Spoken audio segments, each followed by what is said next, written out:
Welcome to episode 401. I'm your host, Tavishima George Ayede, Abuja-based sales and business consultant, the host of this podcast, which is the longest-running Nigerian business podcast.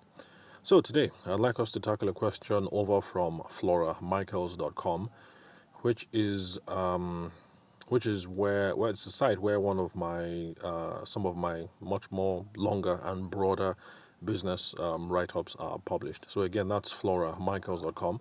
I'd referred to it on a previous recording. Interesting site where they have general articles and tidbits. So you have me writing there for business. Someone else writing on automobiles. We have some stuff, general gist, and I think politics as well. Come to think of it, I think I should also go and check out the site to see what the pundits are saying about the Nigerian elections, because it's no news. I mean, for those of us who are Nigerians anyway, that the second, or should I say the first or second major political party in Nigeria just selected Bola Ahmed Tinubu, the former governor of Lagos State, to be their flag bearer. That's the APC. So I guess I should head over to FloraMichaels.com, not just to learn about interesting tidbits in business and automobiles and general gist, but also to see what's going on in the political landscape as well. So, politics is not our bread and butter over here on the podcast. So let's get straight into the content for today, which is a question that came over from a listener from that site. So the question is this. Excuse me. I would like to pitch my business to a potential investor, but I'm afraid it will be turned down. What should I do?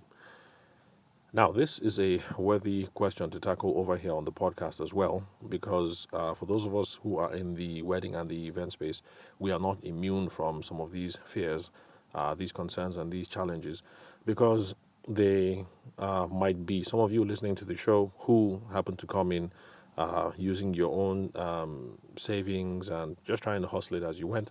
But then there are other people who have stepped into the business by securing loans or looking for investors or what have you. So it's not something that we are immune to in this space. So before we answer the question, preliminaries, something that I ought to state. And that is that we just have to come to terms with the fact that fear is a normal part of doing business. Excuse me. So yes, I would like to restate that again. Fear is a normal part of doing business. And that's because we are routinely coming up against new scenarios, new challenges, new customers, new contexts, things that we are unprepared for and that generally test our mettle every now and then. So it's something that we have to get used to when it comes to running our business. We can't get rid of fear, and that's because we're always going to come up against new scenarios, new challenges. However, the emotion of fear is not supposed to be a regular part of running our business on a day-to-day. So if you're one of those people who wakes up and you're anxious about everything, the phone rings as a customer, you're anxious, you talk to the investor, you're anxious, you're talking to the fulfillment partners, you're anxious, let's see, what else? I mean, you're doing everything and you're anxious, then you might have a significant problem. So if fear is a daily or a habitual part of your life, then you ought to speak to a mental health professional, because the kind of ideas that we're going to cover over here on this podcast isn't going to cover these kind of scenarios.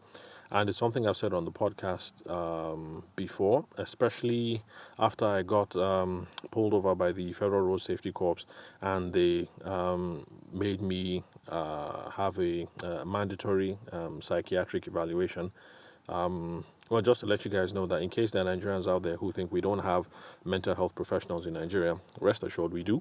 And we have them at our public hospitals. I know from first-hand encounter with the road safety that if you go to Gariki General Hospital in area, no, that's not area 3. Is that area 3? Either area 3 or area 8. Area 3 and area 8 are close to each other. So it's close to the Catholic church, close to the cathedral. So if you go to the general hospital there, then I know for a fact that you can find mental health professionals there. And so if you're one of the people who has habitual daily fears, then perhaps you can go and speak to them there. So yeah, you have it on my own personal authority that we have mental health professionals in Nigeria, and in fact, I have had a session, a visible one. I'll tell you guys what the result was later, but basically, rest assured, I am not insane. But anyway, more on that drama some other time. So, when it comes to raising funds from potential investors, what are the kinds of fears that we're dealing with? In sales in general, and in this particular situation, mostly the kind of fears that we're dealing with is the fear of personal rejection. And that's because most people look for personal validation in business, in career, in relationships, and other endeavors that we are engaged with, or is it engaged with, or engaged on. Anyway, most of the stuff that we do on a day-to-day basis, a lot of us are looking for personal validation, and so that's the reason why fear of personal rejection is a big thing. So you're talking to investors, you don't want to be rejected. Personal fear of rejection is a big thing. You're talking to potential clients, you don't want them to say no. A lot is riding on the opportunity. So fear of personal rejection is also a big thing. So you'll find that not only in this context, but in loads of other contexts, what we're dealing with is just the fear of personal rejection. So how do we deal with the case of personal rejection in general business contexts before we narrow it down to dealing with investors? In general, this is what you want to do. First of all, you have to take the emphasis off of yourself and focus either on getting business validation or focus on the customer and the stakeholder needs. I'll repeat again. We are afraid of personal rejection, and one way to deal with it is to focus on either business validation or to focus on customer or stakeholder needs. If you keep worrying about whether you are articulate enough, whether you're dressed right, whether you're doing this, whether you have the pedigree, whether you have the competency, no matter what it is, then you're only going to get more anxious. But if you start focusing on external stuff, in this case, which is business validation, then those are things out there that you can pay attention to, that you can control, and you can manage the narrative. And you'll find that once you have a plan that is external to you, then managing the fear becomes a whole lot easier. So it's about business validation. It's not about personal validation.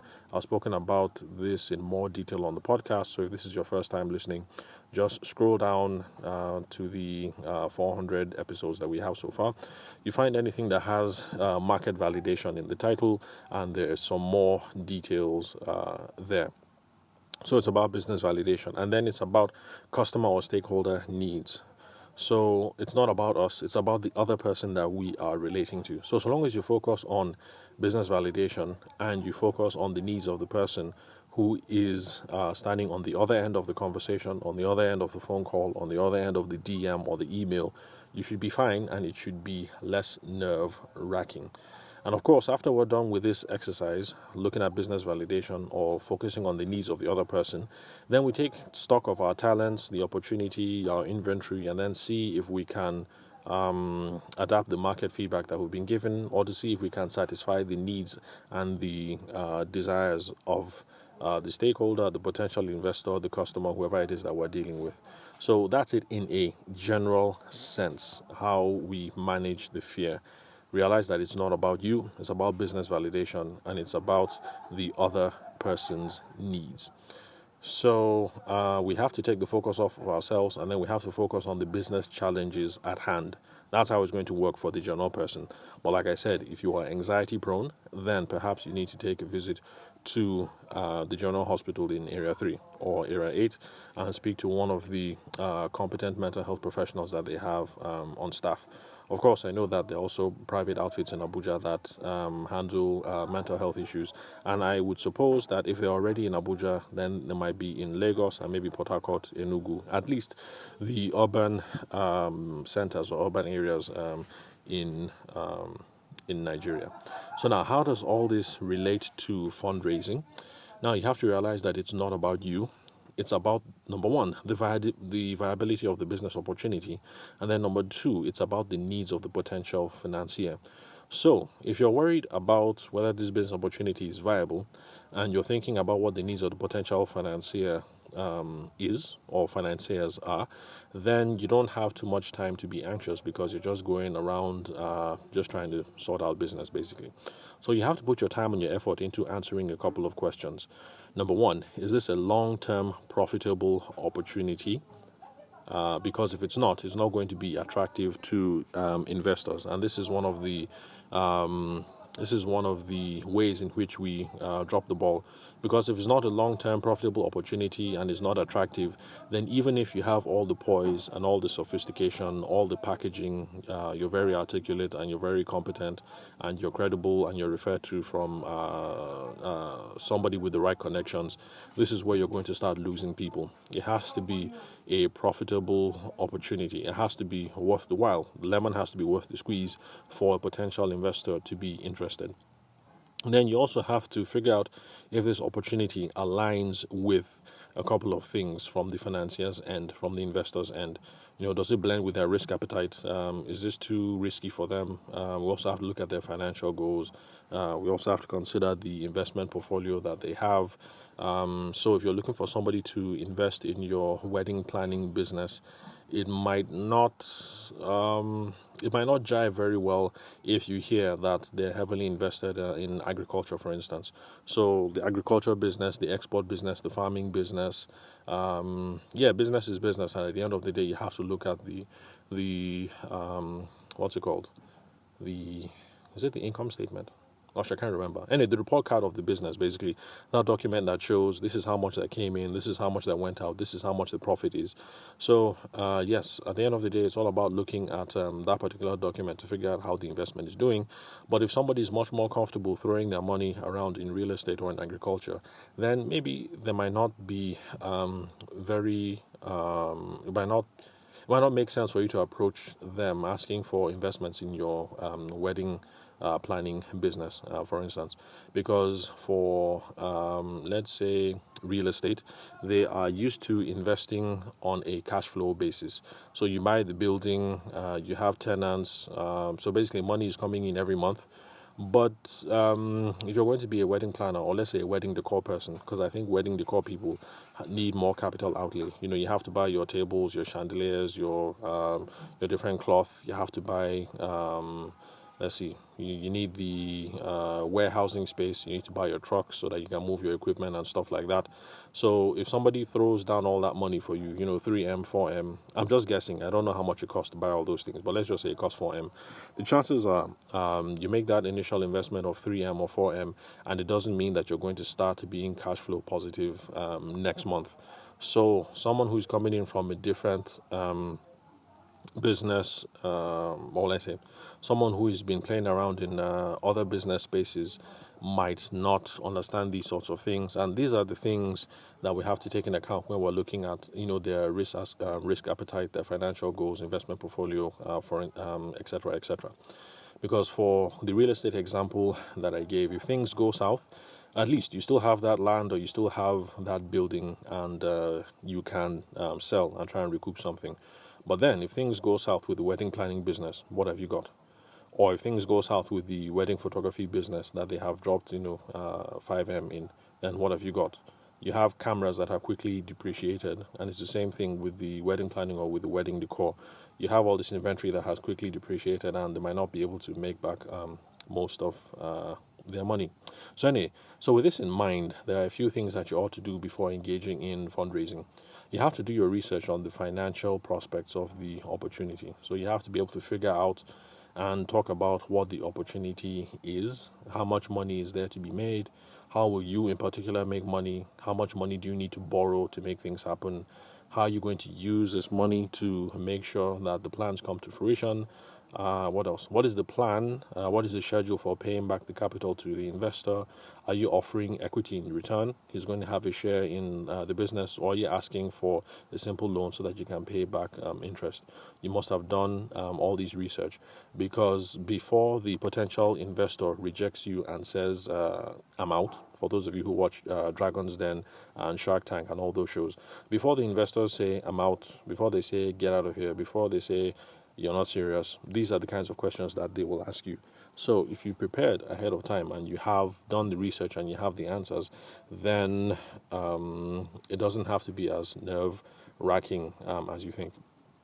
So apart from all these questions around the business opportunity, you should also be asking around and asking about trying to do some research on the potential investor that you want to approach. So you have to try and figure out who he is or who she is, figure out the things that they're interested in, just like I said, what businesses they have invested in the past, and try and figure out what it is like with working with them. Because if it sounds like they are not the kind of people that you like to hang around with or work with, that's the investor in this case, or the investors if you're getting more than one. If it sounds like this is not an opportunity that aligns with any of their interests or business concerns, then maybe it might not be a good idea to approach them in the first place. So if you can, you should also have a pre-meeting or a small chat with the potential investor. All the while, you should be asking them open-ended questions like we advocate over here on the podcast about whether they are looking for places to invest money in the first place. And then you also have to talk about the kinds of things that they think are good investment opportunities. Because if you think the wedding space is a good investment opportunity, but they don't think so, when the time comes to have that actual conversation, you're going to be arguing uphill. And it's a lot easier to preach to the choir. It's a lot easier to talk to people who are already convinced. And it's a lot easier to gain traction on these sorts of things when you guys have some sort of, what will I say, mutual interest or mutually agreed on a couple of things. So you want to be sure about some of these things before you go in for the hard pitch. They say, uncle or chief or your excellency, give me 10M, give me 5M to invest in this fish tank or to invest in this wedding planning business or whatever. So, we'll talk about the things that they think are good investment opportunities.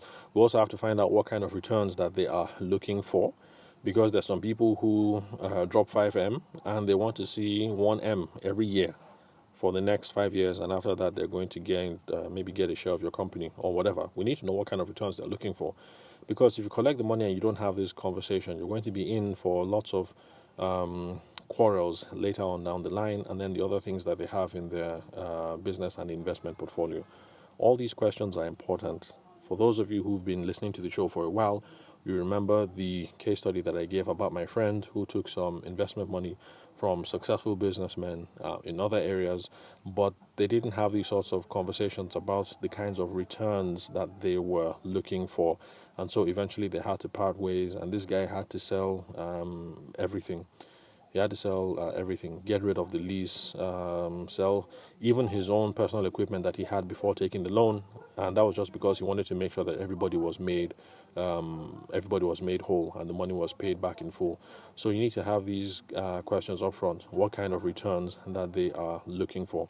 Because if somebody drops 5M and they are thinking of 1M every year, but what you are thinking about is more like you'll have 100K or maybe 250K off to start servicing the loan at the end of the year, then it's best to bring up these things now so that you guys don't start quarreling later on in the future, after you've collected the money and you've bought machines, you've bought equipment, you've paid rent, you've had staff, what else? You paid for Facebook ads and all kinds of things. So if you like the answers that you get from all these questions that we've recommended so far, then you know if there's room for you guys to work together and if it's a good idea to go ahead. So in summary, yes, raising funds can be a scary thing. If you're afraid of being rejected by potential investors, then take a deep breath and take the focus off you. So in general, you should be concerned with and you should prepare for answers around the business context. So long as you are paying attention to all these things that we have spoken about so far, you'll see that there's not much room for you to be scared, at least in the leading up phase. Maybe when you're having that actual conversation, you might be afraid, and in future episodes we'll have specific tips and tricks for how to handle those in-person conversations. But for now, you should be concerned with the investment opportunity. What is the investment opportunity? You should be able to talk about that, and you should be able to explain how it aligns with the interest of the investors. And then if you can answer these questions, then you stand a realistic chance of getting an investment either with this guy or girl that you're talking to right now, or with another investor down the line, because that's also another fact of doing business that you don't always it's not everybody that you talk to that is going to click and that you're going to seal the deal. So don't worry if investor A and B turn you down. You might be successful with investors E and F, or X, Y, or Z. So this is also another reason why everybody needs to learn how to sell, because from what we've spoken about so far, I hope you guys are beginning to see that the art of selling isn't just concerned with moving particular goods and services. So selling goes beyond selling your photography services, or selling your dried catfish, or selling your architectural services, or your inverter batteries, or selling your handbags and shoes over on Instagram. Sales skills are essential to advancing any agenda that you have, whether it's in business, life, or politics. So these are the chief benefits that you're going to get, and the chief benefits of using sales discipline in these kinds of scenarios. Because if nothing else, sales discipline, sales thinking, sales practice helps to take the focus and the emphasis off of you, and it keeps you focused on the main thing. So, with the things that we have tossed around over here, I hope that there's enough to get you guys feeling more confident when you're about to handle that meeting with the potential investor. So, thank you very much for listening to today's recording. I'll catch you guys at the next one. So, we're heading into the weekend. I hope you all have a wonderful weekend.